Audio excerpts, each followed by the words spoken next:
अब अपने को देखना है पॉलिनोमियल्स में क्या होता है और पॉलिनोमियल होते क्या है एक्चुअली। देखिए दुनिया का कोई भी वेरिएबल अगर आप लेंगे एक्स वाई जेड, है ना, ये वेरिएबल्स होते हैं, है ना, इनको हम कुछ इस तरीके से अरेंज करें कि ये कुछ इस तरह बन जाए, या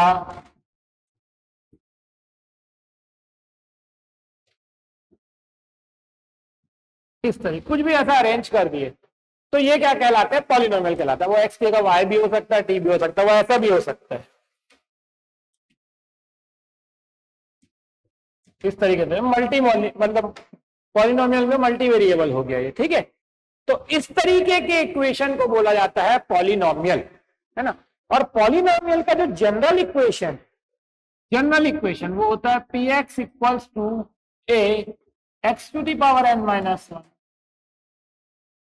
plus b x to the power n minus, sorry सबसे पहले एन आएगा, plus b x to the power n minus one plus c x to the power n minus two plus ये अपना चलता जाएगा, ठीक है।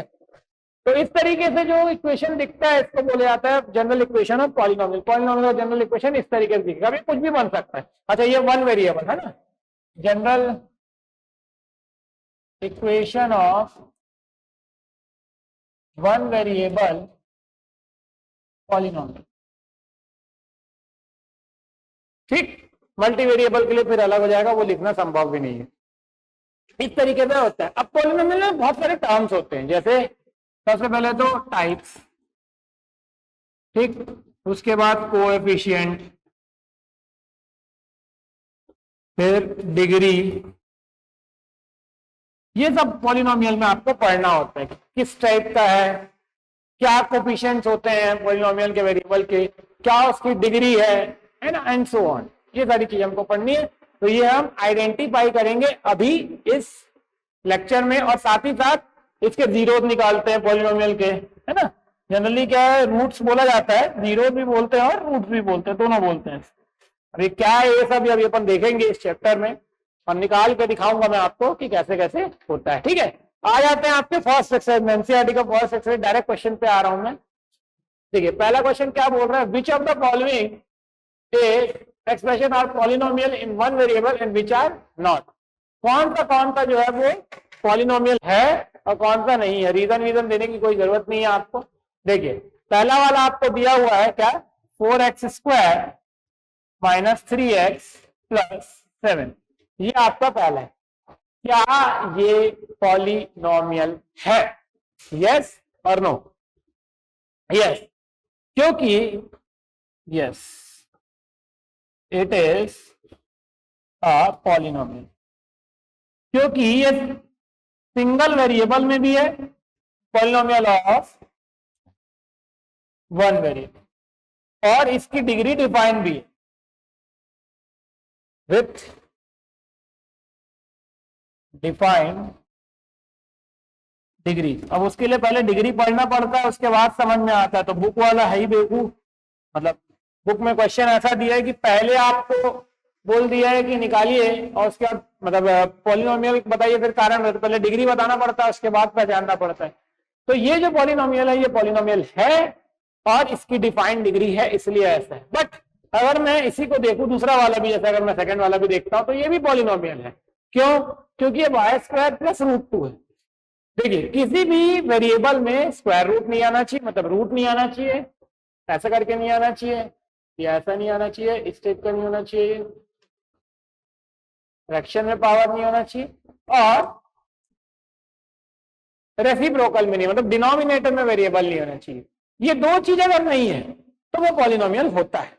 और वन वेरिएबल है तो एक ही वेरिएबल, क्योंकि ये वन वेरिएबल पूछ रहा है आपसे, तो एक ही वेरिएबल होना कंपलसरी है, ठीक है। तो एक चीज याद रखना कि पावर जो है वो होल नंबर होना चाहिए, पहला चीज होल नंबर, ठीक है, पहला चीज।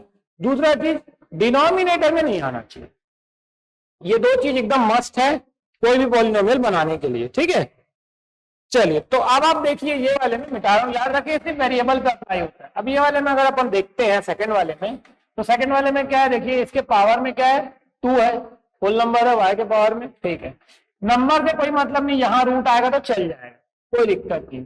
तो सेकंड वाले क्वेश्चन में अगर अपन देखेंगे, सेकंड क्वेश्चन में मैं जाता हूं तो क्या बोल रहा है, Y square plus root 2।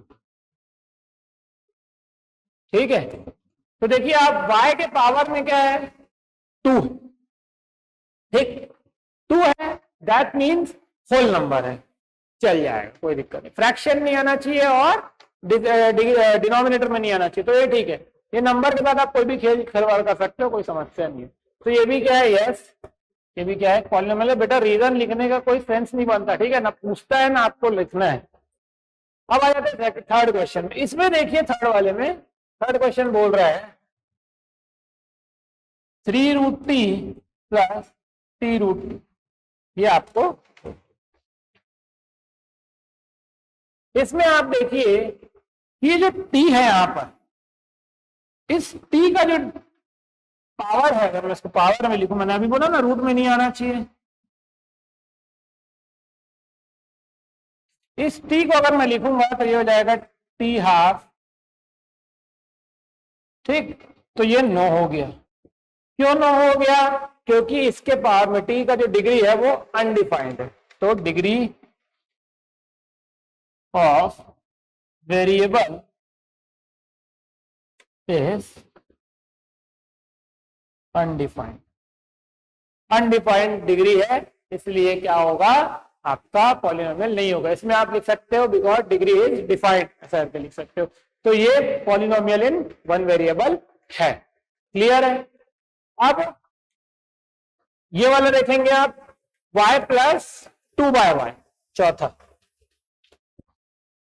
y plus 2/, इसमें आप देखिए, अब आप बोलेंगे इसमें क्या प्रॉब्लम है सर। बेटा इसमें प्रॉब्लम ये है कि इसमें जो वेरिएबल है ये डिनोमिनेटर में नहीं होना चाहिए, मैं भी बता चुका हूं आपको, ठीक है। तो इसको क्या लिखते हैं, y प्लस 2⁻⁻1, ये ऐसा हो जाता है। तो मैंने क्या बोला, पावर में सिर्फ होल नंबर आना चाहिए, और यहां पर क्या आ गया, -1 आ गया, तो काहे का होल नंबर है ना। तो ये भी क्या हो जाएगा, 9।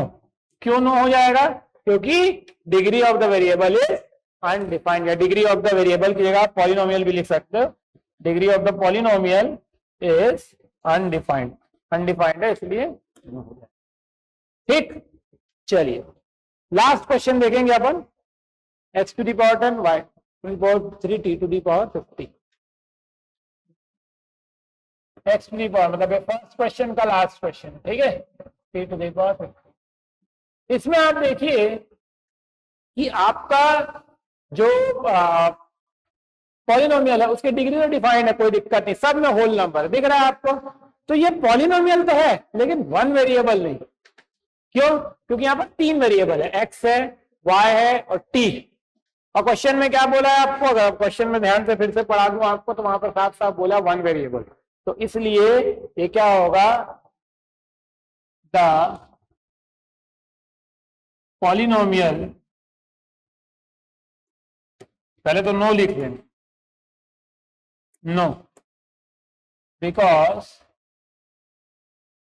It is a polynomial of multi variable. यहां पॉली वेरिएबल भी बोलते हैं, मल्टी वेरिएबल भी बोलते हैं। तो 1 वेरिएबल नहीं है, मल्टी वेरिएबल है, इसलिए ये पॉलिनोमियल इन 1 वेरिएबल नहीं कहला सकता। क्लियर है, सबको समझ में आ गया। ठीक, तो इस तरीके से आप ये देख सकते हैं, याद रखना दो चीजें हैं, फ्रैक्शन में नहीं आना चाहिए और पावर में जो है ऊट पटांग टाइप का फ्रैक्शन या नेगेटिव, ये सब नहीं होना चाहिए। इस तरीके का हुआ तो पॉलिनोमियल नहीं रहेगा। और 1 वेरिएबल पूछ रहा है तो एक साथ 2 वेरिएबल नहीं हो सकते। अगर इस प्रकार की चीजें हैं, इसका मतलब क्या है, वो पॉलिनोमियल इन 1 वेरिएबल नहीं है। क्लियर है, चलिए आगे बढ़ते हैं।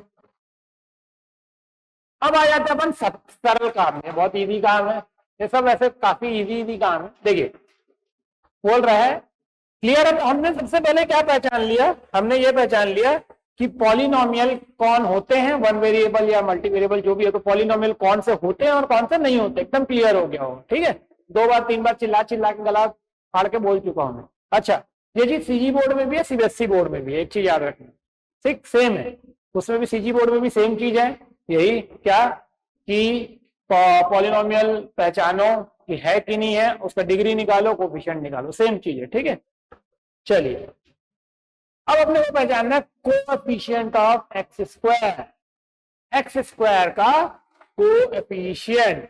देखिए कोएफिशिएंट ऑफ एक्स स्क्वायर, आप देखिए इसका मतलब क्या होता है। अगर मैं ऐसे लिख दिया 3x स्क्वायर, आप बताइए एक्स स्क्वायर के साथ क्या नंबर मल्टीप्लाई है, 3 मल्टीप्लाई है, दैट मीन्स कोएफिशिएंट क्या हो जाएगा, 3 हो जाएगा। मैंने लिख दिया -4y स्क्वायर, अब कोएफिशिएंट क्या हो जाएगा, -4 हो जाएगा, विद साइन आपको लेना है। तो कोएफिशिएंट मतलब होता है ऐसा क्वांटिटी जो कि जो वेरिएबल बोल रहा है उसके साथ में जो मल्टीप्लाई है या प्रोडक्ट हो गया है उसको बोला जाता है कोएफिशिएंट। ठीक है, तो इसमें देखिए आपको बोल रहा है पहले वाले में 2 + x स्क्वायर प्लस एक्स, ये 2 + x स्क्वायर प्लस एक्स, ये आपका है। इसमें आप देखिए एक्स स्क्वायर के सामने क्या है बेटा, कुछ नहीं है, कुछ नहीं है मतलब 1 है ना। ठीक है, इतना नॉलेज आपको होना चाहिए। तो यहां पर आपको सीधा लिखना है coefficient of x square is equal to 1, या इक्वल टू नहीं लिख सकते आप, तो आप लिखिए इज, इतना छोटा सा काम है, देखो इसमें क्या है, छोटी सी बात है। ठीक, second 2 - x square plus x cube, यहां पर क्या हो जाएगा कोएफिशिएंट। चलिए आप लोग बताइए जल्दी से, सोचिए जब तक मैं लिख रहा हूं तब तक। एक्स स्क्वायर के सामने क्या है, कुछ नहीं है मतलब 1, और साइन लगा तो -1, इतना सिंपल है। ठीक है, ये थोड़ा सा गलत छप गया है। ठीक, यहां पर देखते हैं थर्ड वाले में π/2 x स्क्वायर प्लस एक्स, इसमें देखिए कोएफिशिएंट क्या है आपका, कोएफिशिएंट हो जाएगा π/, ठीक है। ये क्वेश्चन एक्चुअली में ऐसा होगा, इसको मैं करेक्ट कर देता हूँ काट के, √2x - 1। ठीक है, क्वेश्चन को मैंने करेक्ट किया हुआ है। इसमें देखिए फोर्थ वाले में आपको क्वेश्चन दिया हुआ है √2x - तो बताइए इसमें क्या आपको एक्स स्क्वायर वाला कहीं दिख रहा है, नहीं दिख रहा है, तो मैं इसको ऐसा लिख सकता हूं क्या, प्लस 0 × एक्स स्क्वायर, है ही नहीं तो 0 से मल्टीप्लाई कर दीजिए, कर दिया आपने, तो 0 × एक्स स्क्वायर कर दिया, दैट मीन्स आपका कोएफिशिएंट क्या हो गया, 0। क्लियर है, तो अगर है ही नहीं, जैसे अभी तो मैंने लिख दिया है ना, है ही नहीं, अरे तो भैया नहीं है, इसका मतलब क्या है, कोएफिशिएंट 0 है। और अगर आपको दूसरी तरीके से चाहिए तो आप इसको ऐसे करो 0 × एक्स स्क्वायर, तो कोएफिशिएंट कितना हो गया, 0, इस तरीके से बनता है। क्लियर है, समझ में आ गया।